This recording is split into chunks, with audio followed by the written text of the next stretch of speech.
Welcome back to Your 1230, the only podcast where our guests tell their story with the help of 12 questions in just 30 minutes. I'm your host, Mike Salitro, and today we are thrilled to be joined by Uros Loviscek. Uros is from Slovenia. He's a proud father of two boys and a business owner. His first business endeavor goes back to when he was 5 years old, selling dirt door to door. From there, he's had many different careers, worked in several different industries. At times, going from selling that dirt to working with uh, constructing parts for Lamborghini and Ferrari. And since 2020, he's developed hundreds of projects for clients. In 2022, expanded his consulting business to international clients. And this year began with a big win, launching his first best-selling book, Master of Finance, that was written with the intent to help more business owners understand financial aspects of their business. Uros, welcome. We are really excited to be speaking with you. Mike, thank you very much for having me. The pleasure is all mine. And I'm thrilled to be here. Well, thank you for saying that. I've got a few things I want to jump into from the bio. I want to start with the flashy stuff. Lamborghini, Ferrari. How did you get there? What were you doing exactly? What brought me there is networking. One guy knows another, and so on. Through networking, I got introduced to my client to opportunity to take a stake within a company that is producing parts for Lamborghini, Ferrari, Rentec, and this was mostly racing parts for Super Trofeo and so on. Okay. And yeah, and of course there was investment involved with that. Of course, I checked all the papers, did my due diligence, taxes, business. Business was legit, all was fine, and therefore, I got my money.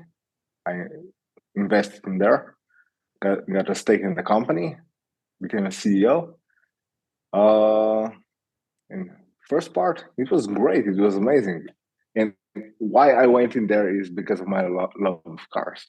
I was total petrol head for the whole my life since I was a little boy.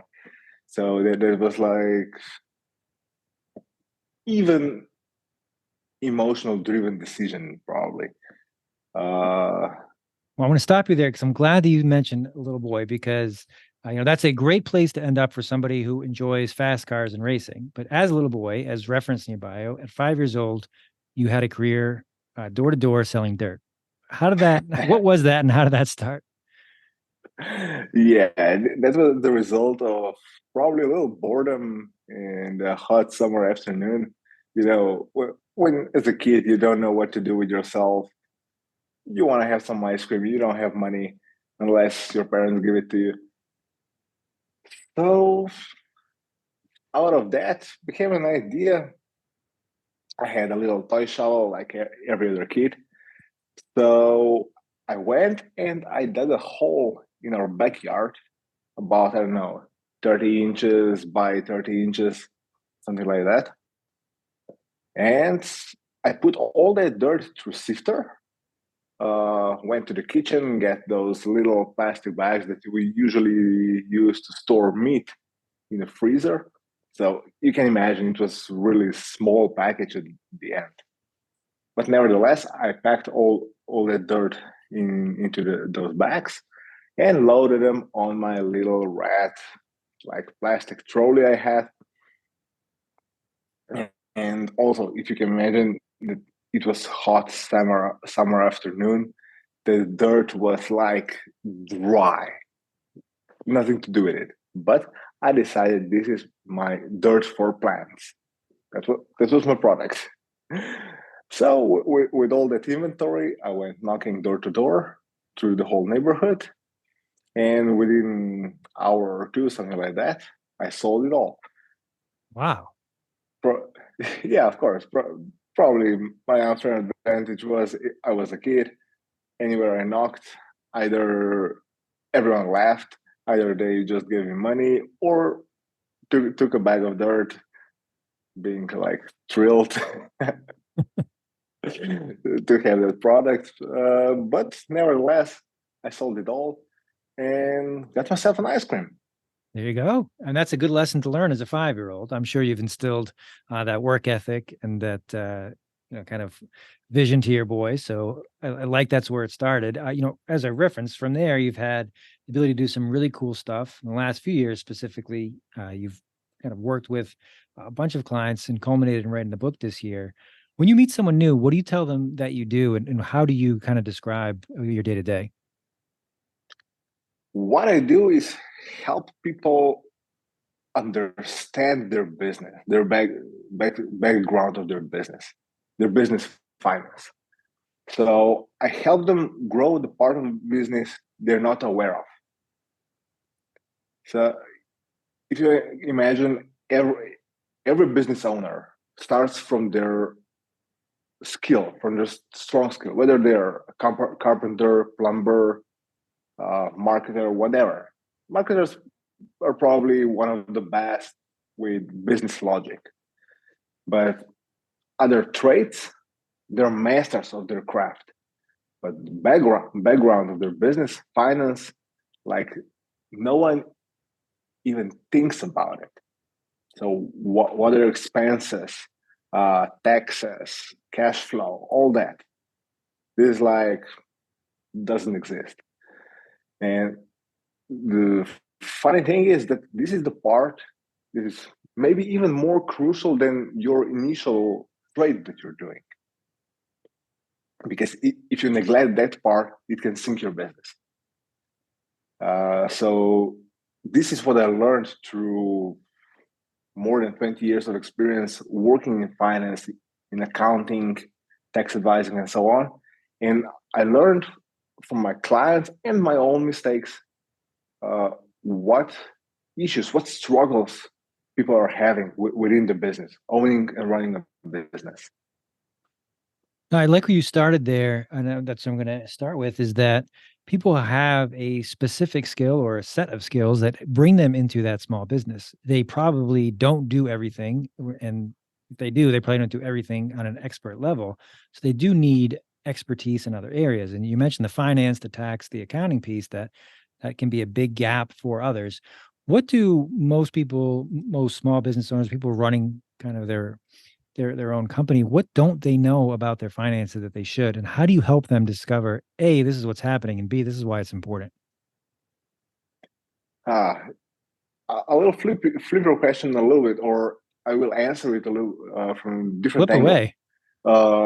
What they mostly know about their business is what their fancy app on the phone shows, what's the balance on their account. So we have this much money at this given moment. And maybe they're aware how much sales they got in the last, I don't know, let's say month or a week. This is what they know. They know what they know kind of what their sales are. They know what their balance is.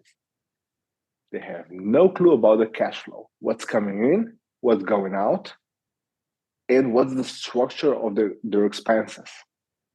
You probably know you have fixed expenses, you have variable expenses, marginal cost. If you sell more, there is a price of additional unit, and this is a part that very, very few people understand. So if you get a nice big order that you would like, be super happy to get maybe a boost within your business, but that order comes with a hidden cost, because it might even create a loss for you, not a profit.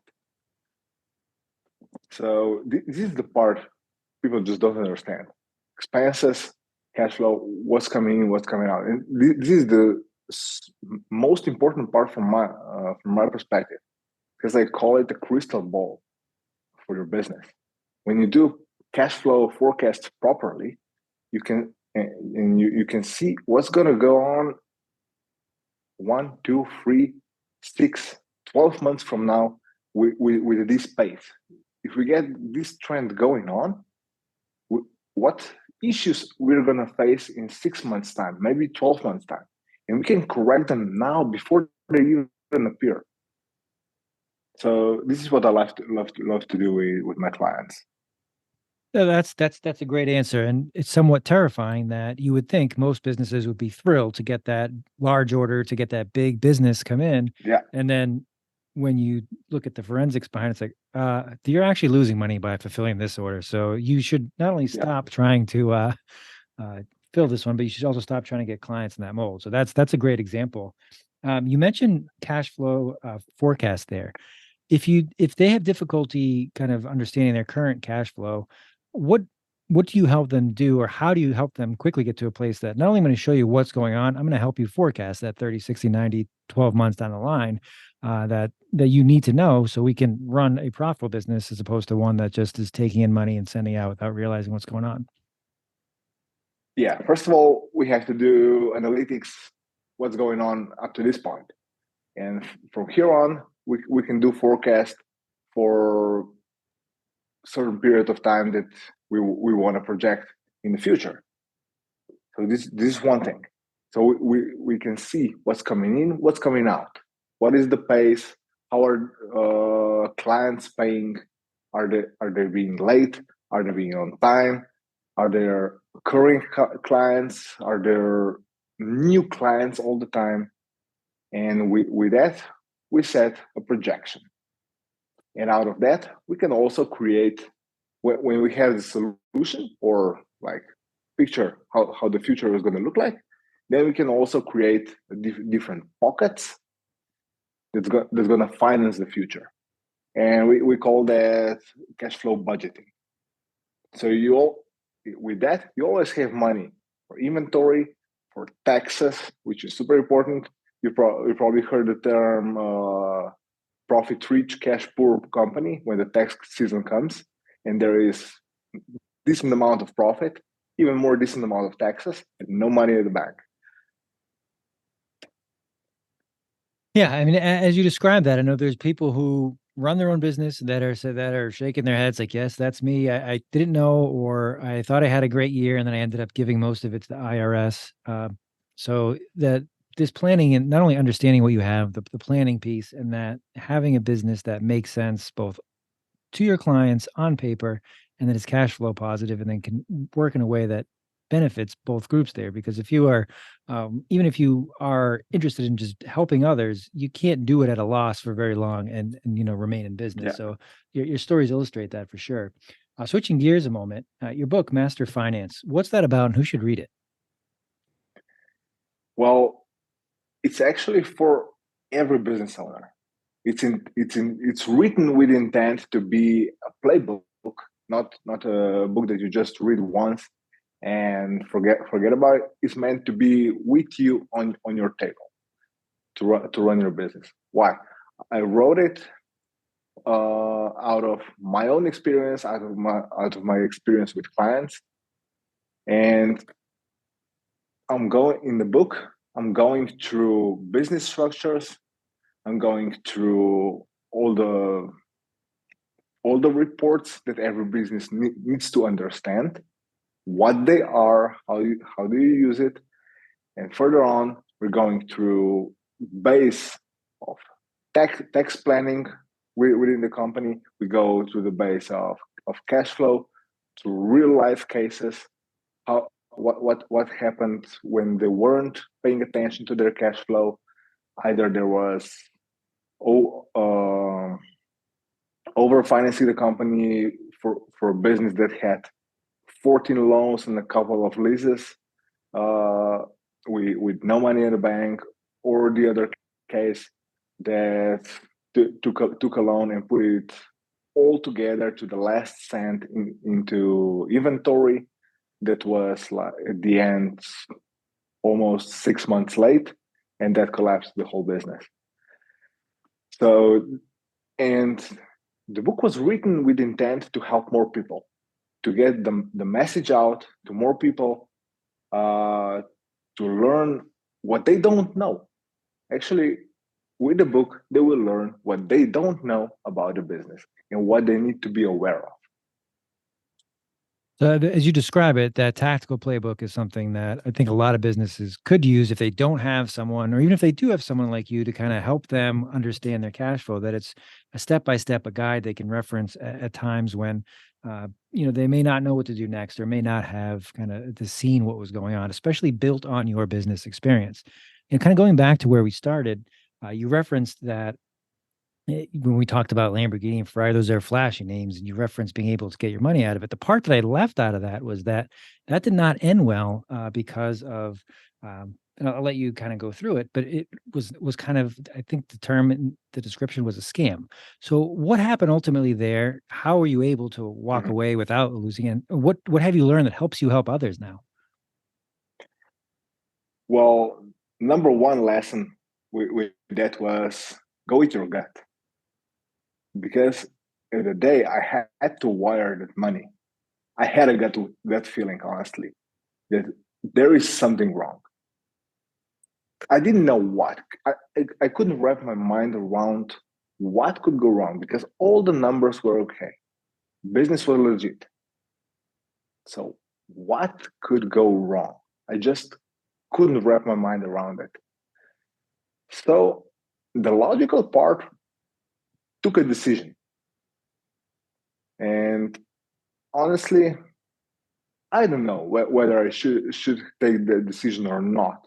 If if I could go back, because there is a saying from Ed Milet that everything happens for you, not to you. And bottom line, this happened for me and kind of boosted my career further on.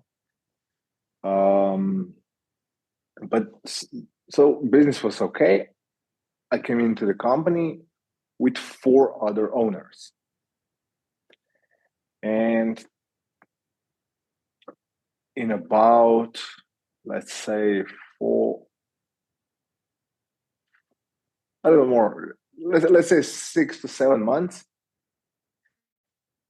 I've seen orders dropping like significantly. Okay, shit, what's going on? Uh, head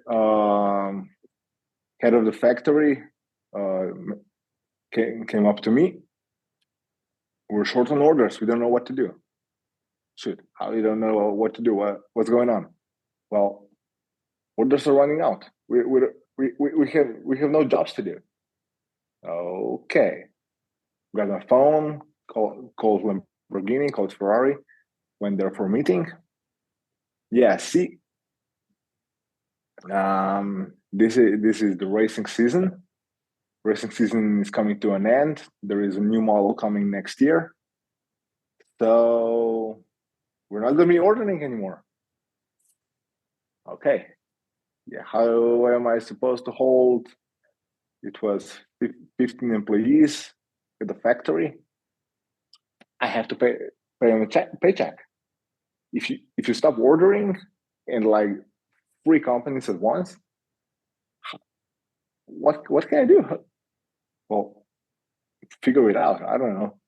Okay, I started running around, went to Ducati, went to all the brands that could use some carbon fiber parts. I managed to squeeze a little bit of orders out of everyone just to get the thing going and to figure out what now. Because at that point, I kind of figure out where the thing was going in the beginning. Where was that hidden gem that my guy was telling me? The business was running out, and this were nowhere to be seen in the numbers. And the thing is that all this world runs doesn't run on contracts. There is no contracts. Lamborghini won't sign you a contract where you can see, okay, we will work for you for the next 5 years in that matter. You just become a supplier. So in December, it was already pretty clear that it's going to be a cold winter. So I've seen that coming in. I decided, okay. And the other three owners were not listening to me at all. No one was cooperating. They were coming against me, and I said, okay, no problem. I resign as a CEO. If you want to do your way and you don't like, you're gonna be disregarding whatever I do, whatever I say, whatever I'm trying to do, because we have an urgent situation right here. We have to do something because there is 15 people, 15 families. So there's quite a bit of responsibility you have to have. And at that point, I decided, okay, if everyone is against me, okay, no problem. Find someone else who's going to run your way. And they were all involved in the company before. So maybe I just walked in something I wasn't prepared for. But every bad comes with something good, let's say. It went south. Everything went south just before March 2020. And this was also one thing that got me into, because I was thinking, whatever happens in the world, racing is going on. All the companies are still putting money into racing, even if sales are going down. Let's say Formula One and NASCAR, all racing world is going on. But in March 2020, racing world stopped. Like that stopped. And I've seen that this story would end one way or another. There was no solution. At that point, I've seen, if I would, doesn't matter how hard I would try, the story would end. Because that company wouldn't endure another year and a half without business. Probably there is no company in the world that could endure a year and a half without business. So I just have to face the reality. And maybe this comes, this came as a savior to my mistake. And I like where you started there, that, sometimes, especially when we talk about cash flows, understanding what's happening in the business on paper, that's very important.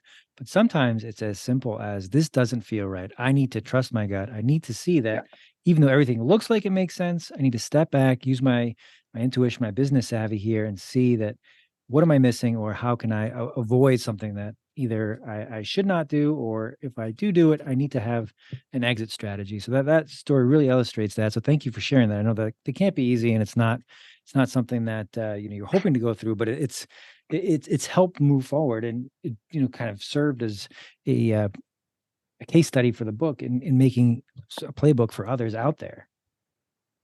As we're somehow already on time, wrapping up, where can our listeners find you if they want to connect, if they want to learn more? Where can they do that? Well, there are two best ways. One is, of course, through social media. Instagram is my main social media part.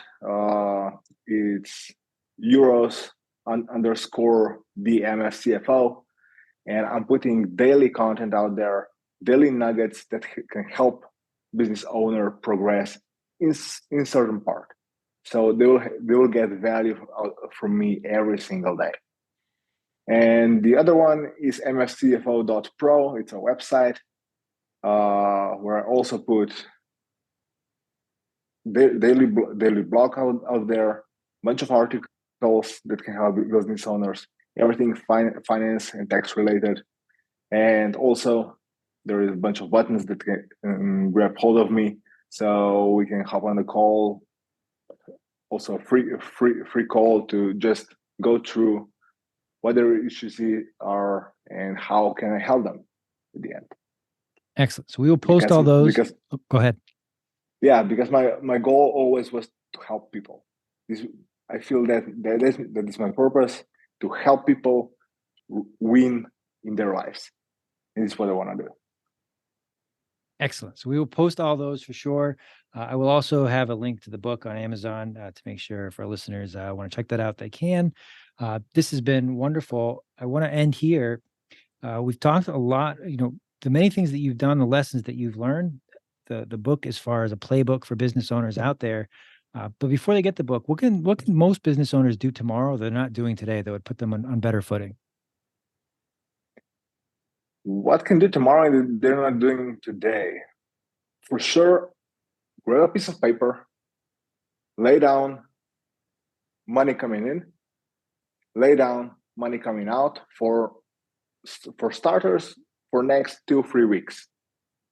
You see your invoices that are already out there, some overdue, some still in term, unpaid. You know what business you got coming in, so you can set at least a week, 2 or 3 of cash flow coming in. Then flip the script. What's going on in those 3 weeks? You got salaries to pay. You got vendors to pay. What invoices do you have that are overdue?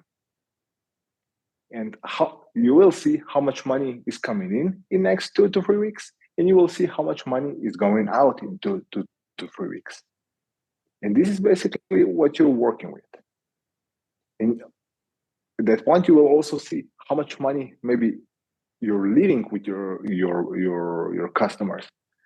You will find out how much accounts receivables are open that you're not collecting. So maybe you can address an issue right away. Okay, I'm leaving money there. I have to get more aggressive with my accounts receivables. How can I speed that up so I will improve my cash flow there? Or you will find a bunch of expenses that you have that you just don't need. Thank you. That's actionable, and that's something that, as you said, I don't think that most business owners are keeping a close enough track of, or at all. So that's something they can do tomorrow that will help them better footing and understand the finances of their business. Let's wrap it up here. I generally jump all over the place, but I feel like I did that even more in our talk tonight. What is something I didn't ask you that I probably should have? Cool. What you didn't ask and you probably should have.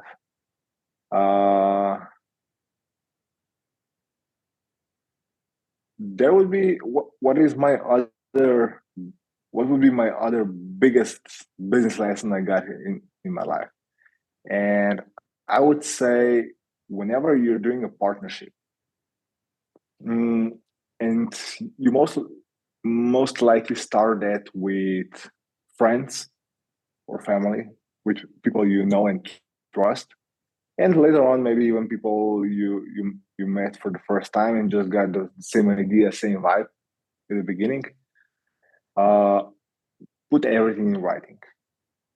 Get in as much detail as you want, as you need to, as you can imagine at the moment, and keep adding it on later on with when you see something, because not just money. There are different core values, different culture that someone wants to build within the company, different idea with the money. Of course, with money, everything starts to complicate. One wants to drag money out, the other one wants to put money in because sees what we need to do, not just what we want to do. And these are all clashing points that sooner or later will show up, and the company or the venture will collapse. Well, that is another good story and a good way to end here. Uros, thank you so much for joining us. This has been a great conversation, very helpful for our listeners. We're going to post the links that we talked about. Check out Master of Finance. Sounds like it's a playbook that probably most businesses could use or implement immediately or very, very, very, very quickly into their business. So thank you for joining us, and I do look forward to doing this again. Thank you, Mike, very much. It was my pleasure, my honor, and I'm super thrilled to help, and hope this message is going to help as many people as possible.